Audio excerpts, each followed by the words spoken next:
Hey Capricorn, this is Jov. Welcome po sa ating channel. By the way, Capricorn, this is your monthly gabay tarot reading ngayong November 2025. Gamitin ang reading na ito bilang gabay lamang. Kung naka-resonate kayo, comment down. Tandaan Capricorn, ito ay channel reading. Kunin nyo lang po kung ano naka-resonate sa iyo. This is for you Capricorn ngayong November 2025.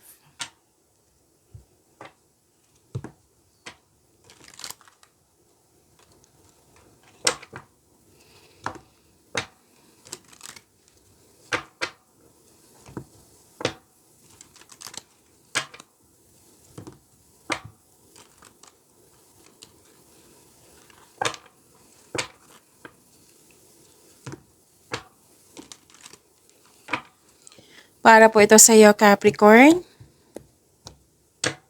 Ngayong November 2025. Maraming salamat po sa inyong patuloy na suporta, sa mga nag-donate, sa mga hindi nag-skip ng ads. Maraming salamat po.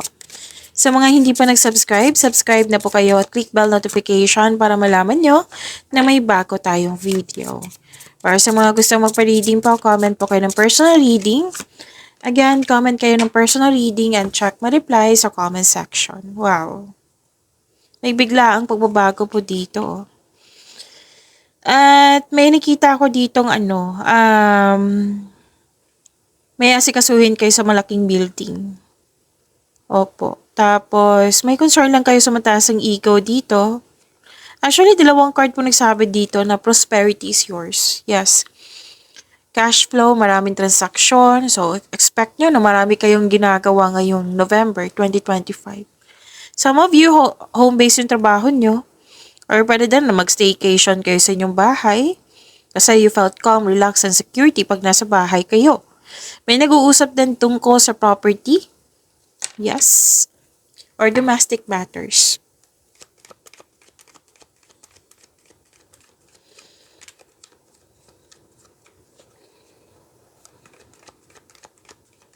Energy po ni Capricorn ngayong November 2025.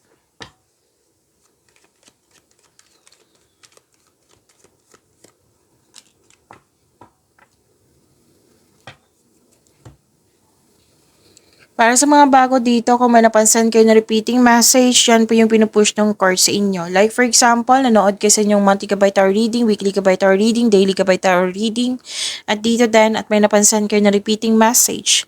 Yan po yung pinupush ng card sa inyo na kailangan yung bigyan ng atensyon, solusyon, at aksyon kung maaari po. So na yung energy ni Capricorn. Yung sabi ko kanina sa inyo na prepare yourself na busy kayo. Andito din sa tarot cards niyo.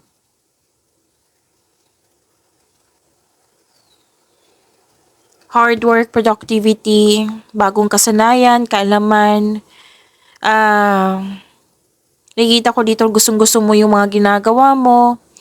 Tagumpay ito sa kaperahan din. Oo. Tapos, galingan nyo din sa paggawa ng desisyon. Oo. At nakikita ko rin dito na mataas ang yung tagumpay. So, keep up the great work. So, hard work at dedikasyon sa inyong mga ginagawa for financial prosperity. Patuloy mo lang magsumikap. Ang ilan sa inyo nag-aaral ng new skill para ma-increase or yung income nyo, gumagawa kayo ng passive income. So, what you have been studying or practicing, it will lead you to abundance po. Okay, trust that you can do anything. Basta mag-set lang kayo ng clear intention para ma-achieve mo ito. Itong gusto mo sa buhay. Okay? And hard work talaga nakikita ko dito.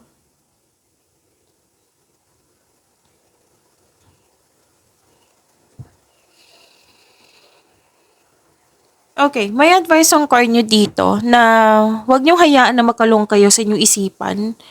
Like, para kang nakatali sa isang bagay, tao, sa isang sitwasyon, nahihirapan ka. Kailangan yung this card asks you to change something para ikaw ay makawala at makahinga. Actually, yung sinabi ng card dito, kayo ang makakawala dyan. Okay? Kasi you felt trapped, you felt nagkaroon ng restriction, kayo po mismo, basta may willingness lang po. Okay, make change. You have to step forward. So, ang proseso na ito ay nangailangan ng pasensya at tiyaga. Magagawa mo ito. Oo, magagawa mo ito, Capricorn.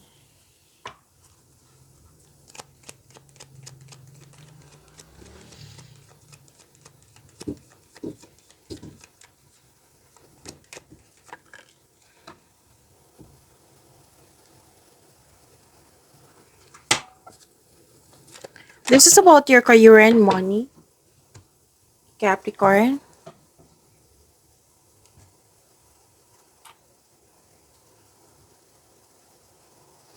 Okay. Nakikita ko dito na you're moving into a relationship role sa work or nakikita nilang magaling ka na leader, magaling ka sa mga ginagawa mo. And nakikita ko dito na stable ka na sa career and money mo. Mhm.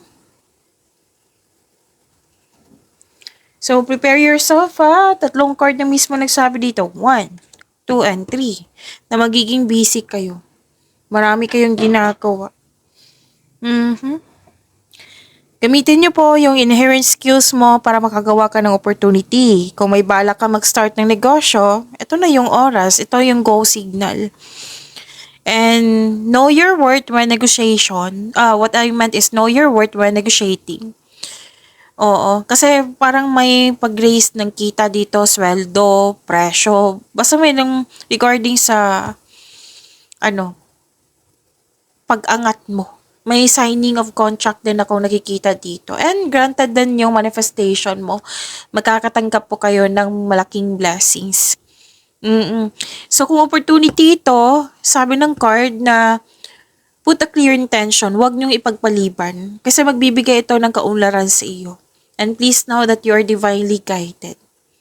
Iwasan nyo lang po na mag-overthink kasi nakikita ko talaga dito na nag-overthink kayo. Kung pwede po. Kasi overthinking can lead you to have a fear, doubt, hesitation, anxiety, di ba? So, mauubos yung energy mo niyan eh. So, kailangan mong ma-overcome itong overthinking na ito or iwasan.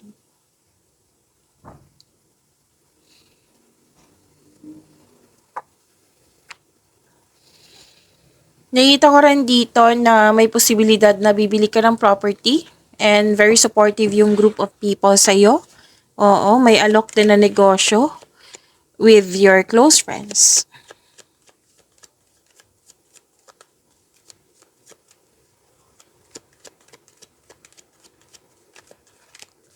Love life, self-love, partnership, and romance ni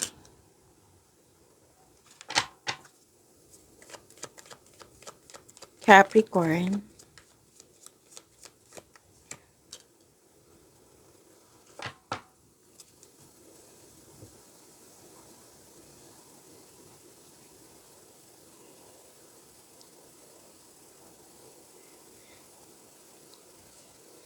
Okay,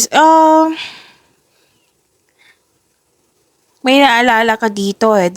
Disconnection sa isang tao. Pwedeng naalala to, pwedeng mangyayari din ngayon. Pwedeng sa partner, pwedeng sa close friend. I believe, nararamdaman ko eh, na pwedeng nangyari to sa nakaraan, na naalala mo. And makinig kayo sa inyong intuition at umiwas kayo sa toxicity kung pwede po.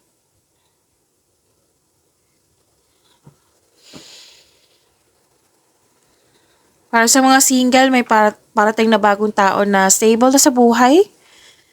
Sa mga marelasyon sa buhay mag-asawa, nag-uusap kayo dito eh, na you're taking an action and stability sa inyong relasyon, sa inyong connection, para maipalago pa lalo yung relasyon nyo. And babala lang po sa ego clashing. Nakikita ko rin dito na